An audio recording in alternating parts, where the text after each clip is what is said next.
نحمده ونصلي على رسوله الكريم أما بعد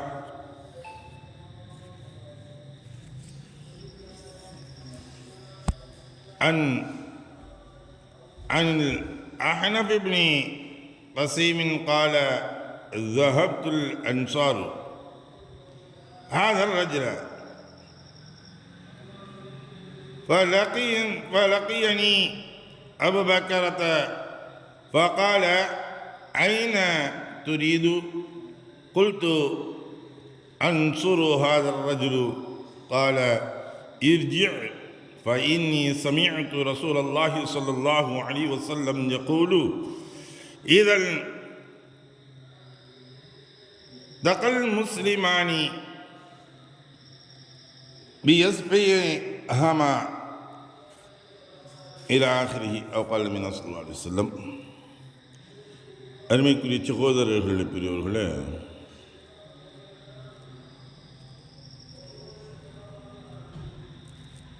முஸ்லீம்களுக்குள் இரு சாரார்கள் சண்டையிட்டு கொண்டால் அவ்விவருக்கும் இடையே சமாதானம் செய்து வையுங்கள் என்பதாக அல்லாஹு தஆலா தன்னுடைய திருமறை மறுமறையில் கூறியிருக்கின்றான். அந்த அடிப்படையில் இருக்கக்கூடிய ஒரு ஹதீஸுகளையும் அப்பொழுது நாம் எப்படி நடந்து கொள்ள வேண்டும் என்பதை பற்றி தான் பார்க்கக்கூடிய ஒரு பாடமாக இருக்கின்றது. அஹ்னப் இப்னு கைஸ் ரலியல்லாஹு தஆலா அவர்கள் கூறியதாவது, இருவரும் அலி ரலியல்லாஹு தஆலா அவருக்கு உதவி செய்வதற்காக போய்கொண்டிருந்தேன். அப்பொழுது அபு பக்கரா ரலியல்லாஹு தஆலா என்னை சந்தித்து எங்கே செல்கிறீர்கள் என்று கேட்டார். நான் இவருக்கு உதவி செய்ய போகிறேன் என்றேன். அதற்கு அவர், நீர் திரும்பிச் சென்று விடு, ஏனெனில் நபி ஸல்லல்லாஹு அலைஹி வஸல்லம் அவர்கள் இரண்டு முஸ்லிம்கள் தமது வாட்களால் சண்டையிட்டு கொண்டால் அதில் கொன்றவன் கொல்லப்பட்டவர் இருவருமே நரகவாதி, நரகத்திற்குத்தான் செல்வார்கள் என்று சொன்னார்கள். சொன்னபோது நான், அல்லாஹ்வின் தூதரே, இவரோ கொலை செய்தவர், நரகத்திற்கு செல்வது சரி, கொல்லப்பட்டவரின் நிலை என்ன? அவர் ஏன் நரகம் செல்ல வேண்டும் என்று கேட்டேன். அதற்கு நபி ஸல்லல்லாஹு அலைஹி வஸல்லம் அவர்கள் அவரை கொல்ல வேண்டும் என்று பேராசை கொண்டிருந்தார் என்றார்கள் நபி ஸல்லல்லாஹு அலைஹி வஸல்லம் என்பதாக இந்த ஹதீஸை குறிப்பிடுகின்றார்கள். அருமைக்குரிய சகோதரர்களே, பெரியவர்களே, இதில் நாம் பார்க்கக்கூடியது இரண்டு நபர்களுக்கு மத்தியில் சண்டை வருகின்றது. முஃமின்களுக்கு மத்தியில், முஸ்லிம்களுக்கு மத்தியில் இரண்டு சாரார்களாக ஏதோ ஒன்றின் மீது தர்க்கம் செய்து கொண்டு வாதம் பிரதிவாதம் செய்து கொண்டு இருக்கின்றார்கள் என்றால், ஆக்கப்பூர்வமான முறைகளில் மார்க்கத்திற்கு உட்பட்ட விஷயங்களில் இவர்கள் சண்டையிட்டுக் கொள்கின்றார்கள் என்றால் அது வாதத்தின் மூலியமாக கருத்துக்களை பரிமாற வேண்டும். அதை விட்டுவிட்டு இப்போ சண்டை போடுறாங்க. தேவையில்லாத விஷயங்களுக்கு ஒரு உலகத்துடைய ஆசுபாசத்திற்காக வேண்டி அதிகமாக சண்டை வருகின்றது.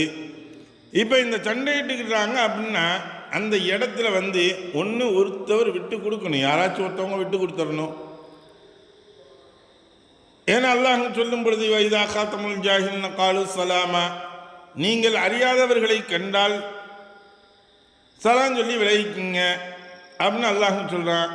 இப்போ இந்த இடத்துல அவர் தன்னுடைய சிந்தனைக்கு மேலாக கோபத்தின் உச்சத்தில் இருக்கின்றார். எப்பொழுது கோபம் மிகைத்து விடுகின்றதோ அப்பொழுது ஷைத்தான் அங்கே மிகைத்து விட்டான்.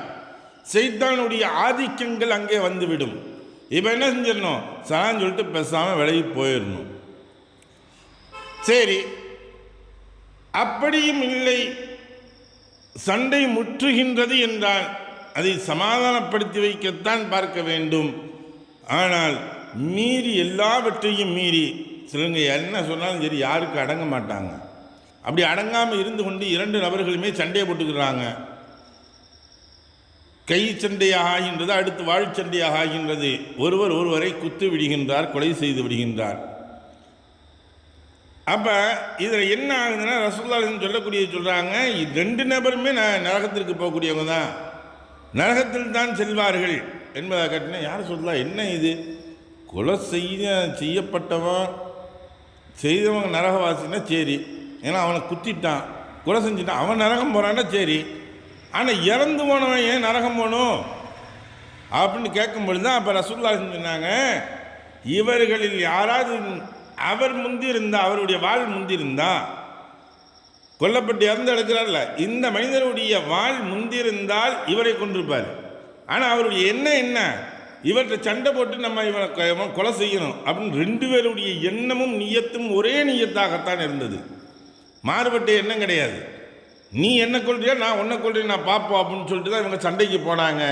அதனால் 2 நபருமே இவங்க என்ன செய்கிறாங்க, நரகவாதி தான், சொர்க்கத்துக்குள்ளே இவங்க நுழைய மாட்டாங்க என்பதை இந்த ஹதீஸின் வாயிலாக ரசூலுல்லாஹ் நமக்கு சொல்லித்தர்றாங்க. ஆக நாம் சாதாரணமாக கோபத்தின் உச்சத்திற்கு செல்லும் பொழுது ஷைத்தானுடைய ஆதிக்கங்கள் வந்து விடுகின்றது. அந்த சமயத்தில் பொறுமை காக்க வேண்டும். இன்னல்லாஹு மஅஸ் ஸாபிரீன், அல்லாஹு தஆலா பொறுமையாளர்களுடன் இருக்கின்றான்.